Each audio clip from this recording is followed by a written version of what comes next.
Good morning and welcome to Daily. No, we're not on the Daily Dose of Drag and Drive. It feels weird being live for the Drag and Drive news for November 20th, 2022. Guys, this is your source for news and entertainment from the Drag and Drive community.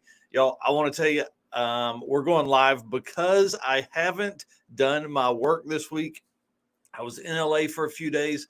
That was pretty crazy. The jet lag and time change really messed with my system. So you can see I've got a little bit of a head cold and the time change. I have not experienced that in the past.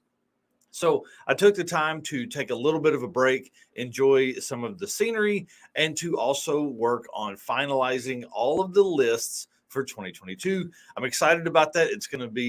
We're going to roll out some pretty cool stuff as 2022 ends, like the Survive a Drag and Drive list, or I survived a drag and drive for 2022. That's what I've been working on all week. Also getting the King of the Open Road racer list together. Man, that has been absolutely insane. I think in the future I am going to just attend as many events as I can and set up a booth to take in time slips, because that was pretty tough to go through all that. I'm still not finished. I have about 47 names that I need a second ET or both time slips for. So it's pretty wild that way. But let's jump into it, guys. Again, this is Drag and Drive News, your source for news and entertainment in the Drag and Drive community. There are some insane times that we're going to go over from Southeast Street-N-Yeet.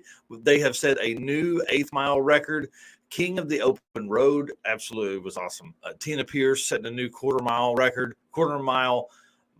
hour record, and quarter mile elapsed time for regional events. I'll talk about that as well. This week's Built for Drag and Drive, sponsored by our friend at Sweet Patina, is a really good one. I think you guys are going to like it.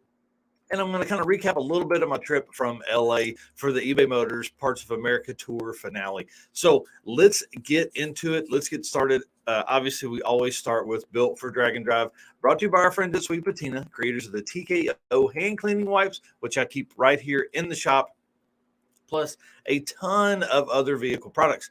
Built for Drag and Drive spotlights the cars and racers that only have Drag and Drive on their mind. Vehicles built specifically for these events will be showcased in this segment. Now, if you don't know who Sweet Patina is, they have a 57 wagon that they literally drive everywhere. That's why this segment is so cool for them to sponsor, because they literally built that car to drive everywhere. Now, we are inviting them to the April Circuit Drag and Drive event. I'm hoping they can work it into their schedule. Obviously, if they come up, I know they're going to be hooked. They already put 40 or 50,000 miles on that wagon, driving it all over the country, all lower 48 states it's been in as well. So if they can drive all those places, now they can come and drag race with us. So this week's Built for Drag and Drive is you guys. The Drag and Drive Racer of 2022. The 2022 season saw more participants than ever, with more events than ever. Now, I'm not going to break down all those numbers in this week's news. We're going to do that next week. But this week, we're celebrating you guys and the girls that are part of this community. You worked long, grueling hours on your project to get it ready for competition. Some of you, which I saw, were even turning wrenches in the tech line to finish the car. So we appreciate the hard work there. There were a lot of people that set personal best, even late into the week. A lot of times folks will turn it up right out of the gate day one and set their personal best and then be easy on it the rest of the week. That is not what happened at all this week. People were going to brand new tracks, setting personal best times. It was absolutely insane. To do that and to do it in drag and drive trim is pretty impressive if you think about it, because not only do we need to turn the car up and get it ready to go, but running your best time, and then still in the back of your mind having the thought, I need to save this thing a little bit because I've got to drive it 200 miles to the next track. Pretty impressive, pretty awesome. There are names on this year's I Survived a Drag and Drive list that completed multiple events, like 26 racers that completed 3 or more events, 149 racers that completed 2 events. Guys, that's completed, not competed These are racers that finished events, no matter what it took. And I grabbed a few thoughts here that I had. Jason Hurley replaced rod bearings in a parking lot on race week. Scott Thompson replaced the rod and piston in the hotel parking lot on Street-N-Yeet. The Taylors rebuilt their trans 3 or 4 times on Rocky Mountain. Bryant Goldstone duct taped his door back together on drag week after it literally blew off at 150 plus miles an hour.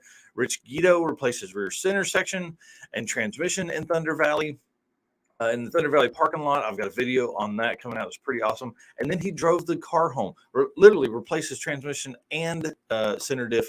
And then the Aussies worked and slept under a freeway bridge to keep the Chevelle in drag week competition. There are so many stories of determination and never give up attitude within this community that we all should write a motivational book. At least write down your thoughts from each event, because as you age and as you experience more events, you need to have a historical record of that. And that's what I love so much about bringing this kind of content to you guys, is I'm able to hopefully immortalize that. You'll be able to go back and look at your times, go back and look at your achievements that you've had in the Drag and Drive community or Drag and Drive events. So you, the person watching this, are built for Drag and Drive. So I want to thank you for the entertainment this past year and the friendships. And I know we'll see you on the next Drag and Drive. Yeah, okay. That was pretty I wrote that really late last night. I'll just tell you that much. And I was pretty impressed by everybody. So let's jump in here. Some of the comments.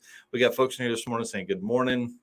What do you guys think of the surrounding here? I'm gonna keep working on that. We got Travis Wise in here. Good morning, sir. Brandon Parker.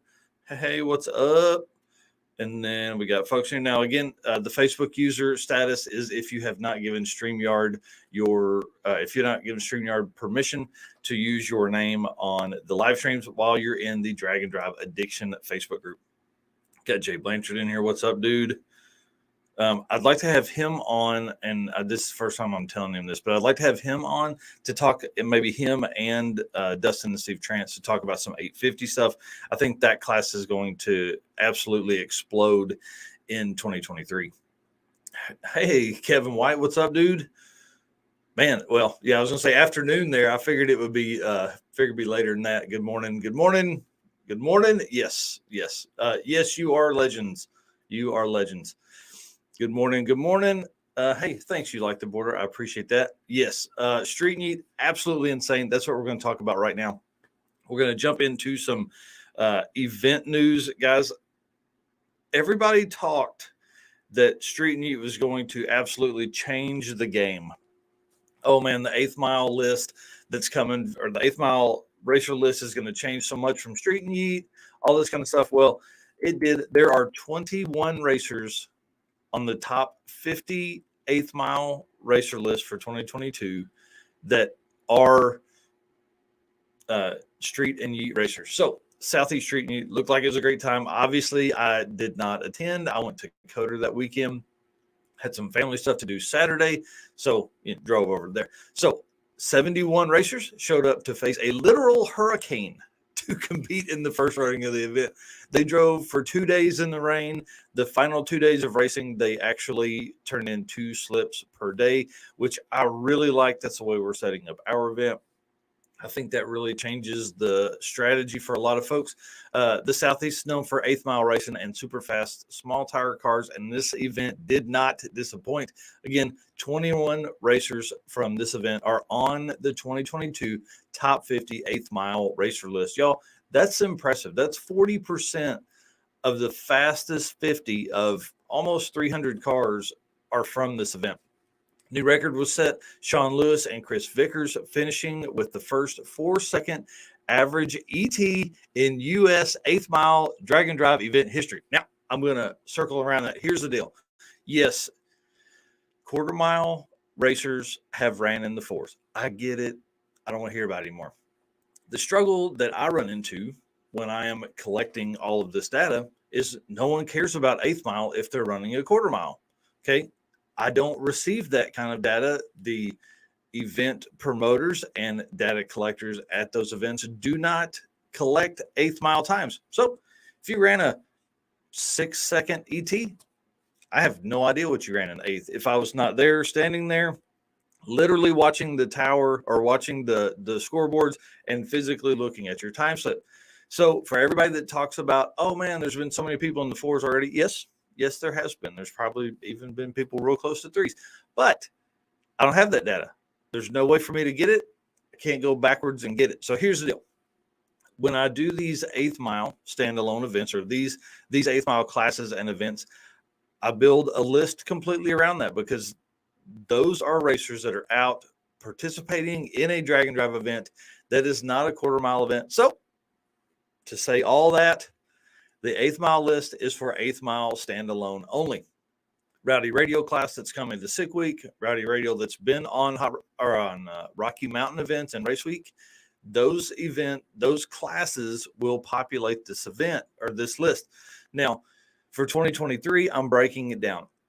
For 2022, we had very few eighth mile racers. So if I was to only take Race Week and Miles of Mayhem and Rocky Mountain, we would literally have had about 60 or 80 people populate that list. Luckily, we have seen a lot more events come out that are eighth mile centric. And 2023, that is only going to grow. So I'm going to create a national eighth mile list, which will be events that are 4+ days. And then I'm going to create a regional eighth mile list that is also 1 to 3 days. Okay. That way,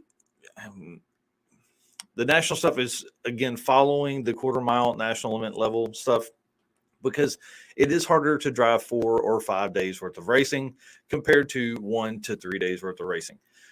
Within those lists, I'm also going to create a 235 list and a 275. I'm just going to call it 275 plus, mainly because there's not a lot of big tire eighth mile racing that goes on in the drag and drive community. Now, there's a lot of 275, 295, 315 tires that are raced in that. So we're going to have the 235 list, which is very hard to go fast on. We all know that. Everybody has argued that all week.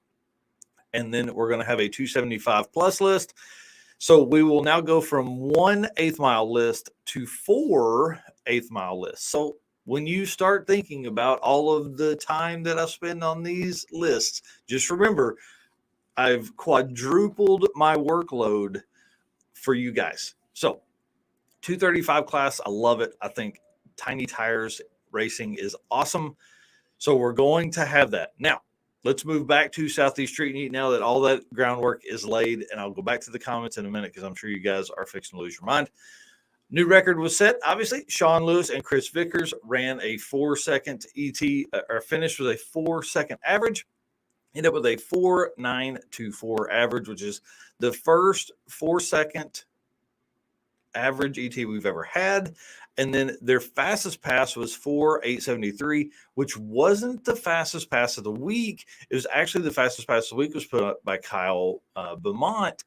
And we're going to talk about that tonight when we talk to Devin Vanderhoof, the event host, which there's a lot of stuff that comes along with having him on here. I'm really excited about that. So be on 8 p.m. Eastern right here on wherever you're watching this, whatever channel you're on, we'll be right here. Okay.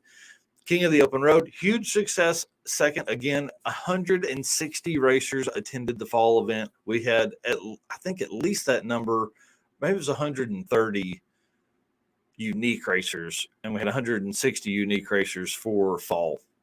So 130 unique racers. I think we had 170 or 80 total racers because people entered into more than one class for the spring event. So in total, KOTOR spring and fall had more than 285 racers. That's pretty awesome. That's a huge bump in the drag and drive community. And a lot of those people attended the spring event, went on to attend other drag and drive events, which is really neat. And we'll have, again, all those kind of numbers as we move through all of this data. Discussion, Jared and I have been discussing a potential dedicated list just for King of the Open Road events because they are adding 3 or 4 more events to the roster in 2023.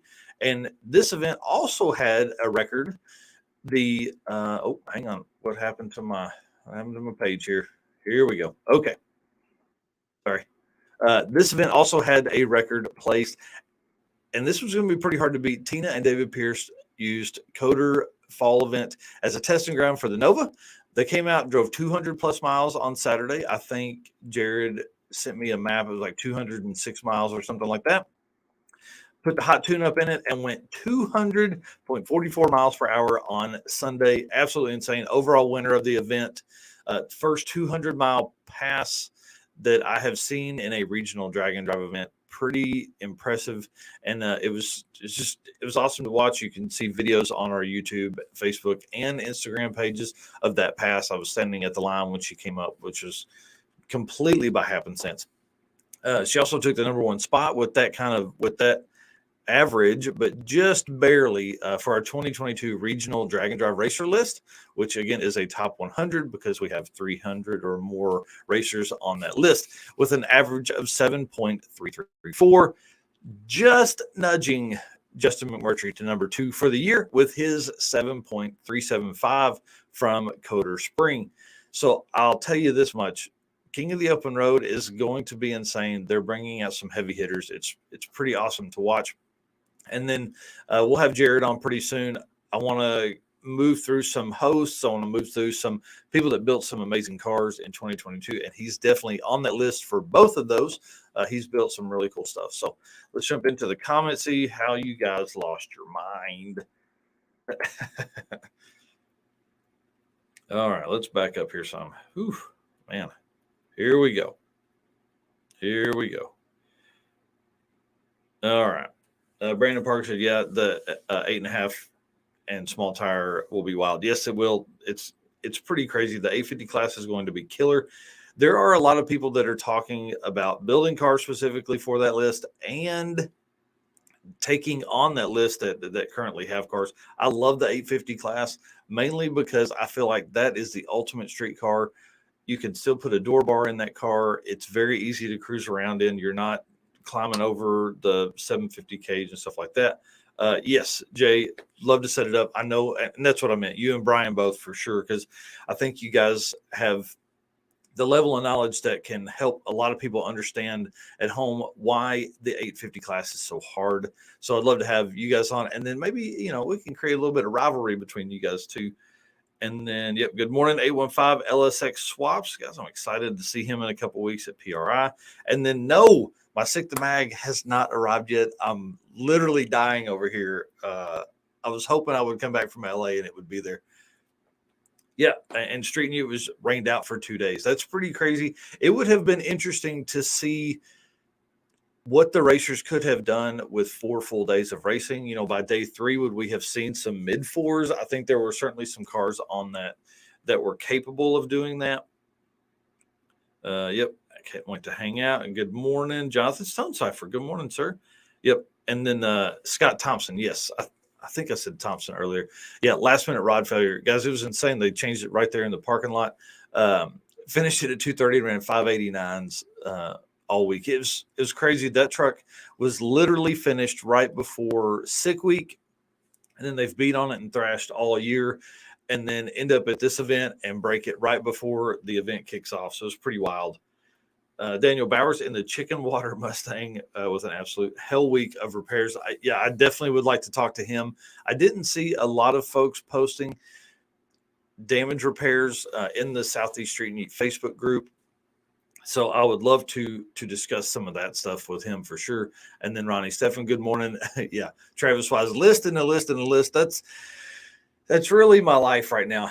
We're absolutely doing everything. I'm trying to make it as wide as possible, but also pretty narrow because there are a ton of people that are coming into the sport that love this kind of stuff. And then Anthony Harville, yep, the Nova is a beast, and yes. Devin and Laura did a great job.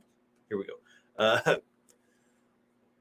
Oh, nice. Brett Marvel likely set a record of number of passes at an event in his square body, somewhere around 84 passes. Yeah, I would love to hear that number too, because anytime you can go make a lot of passes like Jay and Brian, I mean, I think they said they made 19 passes at Drag Week. That's pretty impressive to be able to do that and your car live.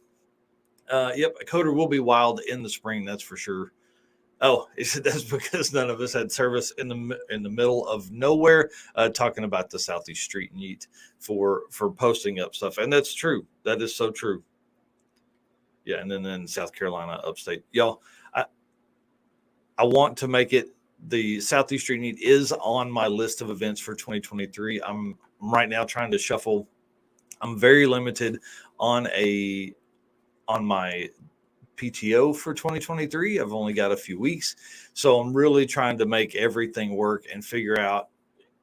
I probably won't drive to as many events next year. I'll probably fly to more events so I can spend more time with the racers and more time on all that kind of stuff. So here we go. All right, let's jump into my LA recap, which will probably be boring for some of you guys, but I'm going to tell you this.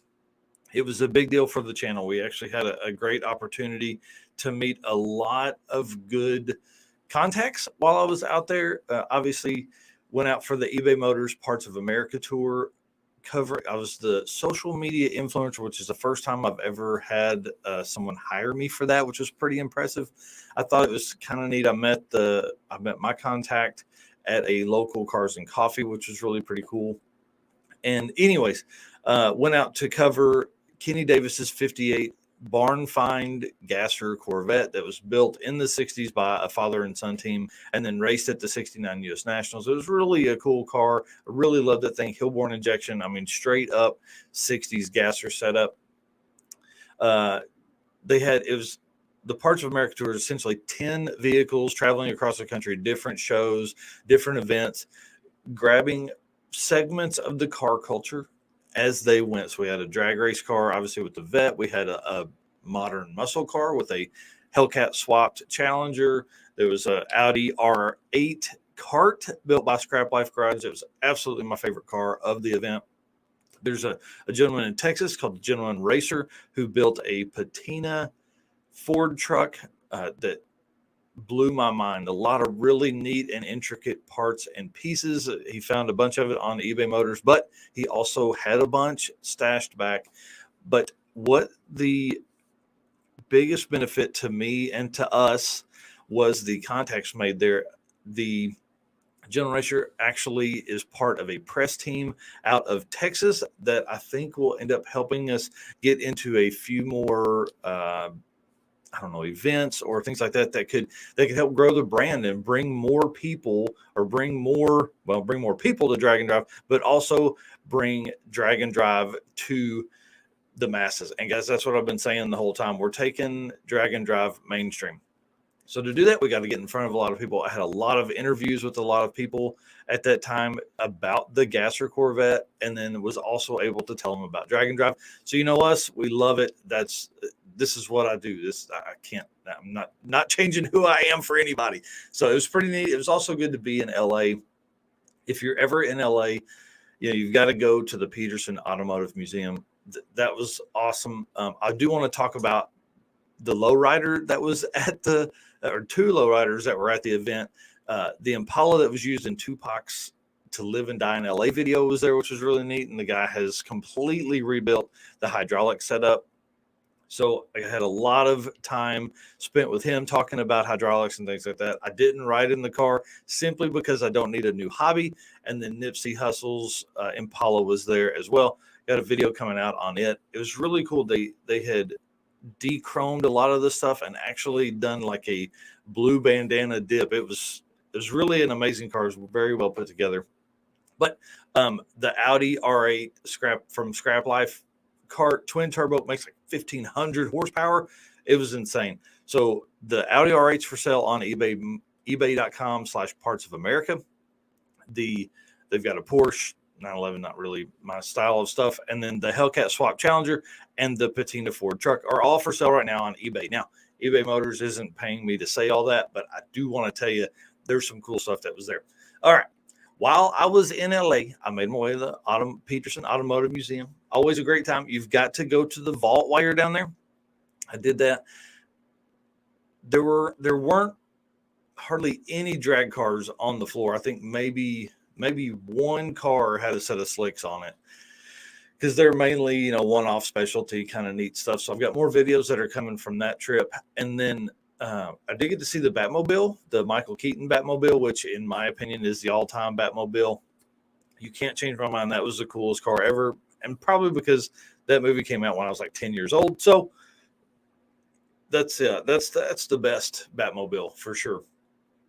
And then let's see. Yeah, down in the vault, there were some Gasser Tri-5 stuff. There were some, I don't know, probably 70s models, 60s and 70s front engine dragsters that were pretty impressive. They wouldn't really let you take any pictures down there, so I didn't get very many, but I did get a few. And of course, I didn't have time because we're live to load them here on the video. So let's jump back into some notes because we got about five, or some comments because we got about 5 minutes left. So let's see. Oh, yep. Scott Thompson finally has a 10-second truck. And then Tracy, what's up? Yeah. So not sure why it's not saying my name, but TRC will have the KOTOR stuff out in a few weeks. That's pretty awesome. It is not saying your name because if you're on the Drag and Drive Addiction Facebook group, you have to give StreamYard permission. There should be a link in the bottom of the description of this video to do that, and it will move forward, allowing your name to show on there. So if you'll do that, I'd appreciate that for everybody that's there. Yeah, Tracy yeeted his entire car. Dustin Trent said they made 22 passes at Drag Week. That's absolutely insanity, whatever. Yep. And then, so I'll say this. So no problem seeing your name on my end. Yes. If you are watching this within the Drag and Drive Addiction group, you will see each other's name, but folks out here will not. Yep. And then Brandon Parker talking about that there. And then how do we get the StreamYard link? It's just down in the bottom of the description again. Y'all, I want to say thank you so much. This year has been pretty crazy. We've had an amazing time. There has been a lot of growth within the community, a lot of changes that have came from everything. I say it all the time, but Drag and Drive will change your life. It changed a ton of people's life this year. It changed mine 100%. I have spent 248 hours of PTO time this year on Drag and Drive, and I've added one family vacation in that. So I've spent more than 200 hours of my PTO to attend these events and come out and see you guys, and hundreds of hours spent just gathering all of the data. It's funny to think that as of January 30th, there was literally no dragonDrive.com to speak of. There was a site and it was an events list. And now, we're like, look at what we've created, what you've helped push me to create. Y'all, I really do want to say thank you very much. And we'll get sappier as we go throughout the year because there's no events. It's been pretty wild. So now it's time for me to dig back into the events, find all of the neat data, and start bringing in that kind of stuff. We are going to, after Thanksgiving, because I'm not going to do it this week, I'm going to be bringing a long format live feed to you guys that is weekly. I'm trying to figure out which night works best for our family here. And I would imagine it'll be something 2 hours long. I'll have guests rotate through 15, 20 minutes each guest. Probably a little bit of overlap between the two guests to talk about some stuff that corresponds between the two of them. I'm really excited about that. The Drag and Drive news is typically more polished than these live streams and what I have done this morning. But this is going to allow us to really dig deep with guys like Andy Starr and John from Delta PAG and racers, Jay and Brian and Dustin and Steve, like just everybody that has competed this year that has an interesting story. I want you guys to be able to come on. I would like to do 30 or 40 of those a year. I think that would really help us tell the stories that are going to need to be out in the world in the future. So I'm excited about doing that. We used to do that a lot with Narcoleptic Customs. So as we move forward, I'm going to be bringing some of those conversations to the Drag and Drive side so you guys can catch up on everything like that. So guys, I just want to say thank you very much. If you haven't done it yet, please subscribe or follow wherever you're watching this. And I definitely want to say thanks. All right, let's jump in here. Yeah, Yeah, all my PTO went to drag and drive this year. Yeah, Ronnie Stephan, I'm telling you, dude, it's nuts, man. It really is nuts. So, Steve, thank you very much for saying that. I appreciate that, guys. Anytime I start, it's almost bad for me to start looking at list stuff because then I'm up for another 3 hours. Like last night, the wife went to bed at 11, and I was like, I'm just going to work on a little bit of stuff here real quick, and it was 1:30 before I went to sleep. So, anyways, guys, thank you so much. We will see you tonight, 8 p.m. Eastern, 7 p.m. Central, with Devin Vanderhoof. Now, I don't know how long that thing's going to go, but if you watch any of his stuff with Matt Happel, it could be 3 or 4 hours. So make sure you jump in, get some comments, ask stuff. We're going to talk about a little bit of everything, I would imagine. We'll mainly be focusing on Southeast Street-N-Yeet in the beginning, because then I'll use that to cut down some stuff and put it on our podcast. But then you know how it goes when car guys start talking. You end up talking about a little bit of everything. So y'all, thank you so much. Y'all have a great day. We'll see you tonight.